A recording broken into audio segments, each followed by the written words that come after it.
अस्सलाम वालेकुम दोस्तों एंड वेलकम टू अल-खुर्म बर्ड्स। उम्मीद है कि आप सब लोग खैरियत से होंगे। दोस्तों, आज संडे की मार्केट के जाल रेट हम आपको बताने जा रहे हैं। ये रेट्स जो हैं सिर्फ संडे की हद तक महदूद नहीं है, ये पूरे हफ्ते में आप अपने बर्ड्स सेल करना चाहें, करंट वीक में आप अपने बर्ड्स सेल आउट कर सकते हैं।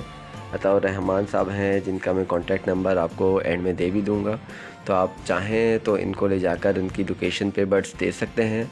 वरना अगर आपके पास क्वांटिटी में मौजूद हैं और आपकी आपस में कांटेक्ट हो जाता है, बात बन जाती है, तो वो आकर आपकी लोकेशन से भी ले लेंगे।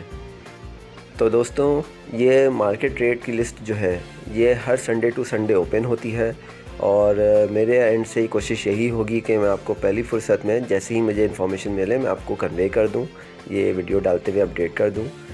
तो आपके ऊपर है बाकी कि आप अपने बर्ड्स जो है अताश भाई को देना चाहें तो दे सकते हैं, वरना एक तरह की आपके लिए अवेयरनेस है ये कि आप जो है एटलीस्ट इस रेट से कम में सेल आउट ना करें। कोशिश यही रखें कि इस रेट से ऊपर सेल आउट करें और जो बायर्स हजरात हैं वो भी किसी की ला इल्मी का फ़ायदा ना उठाएं और कोशिश करें कि ये रेट लिस्ट जो मैं मेंशन कर रहा हूँ इससे ऊपर रेट देते हुए ही उनसे अच्छी चीज़ लें।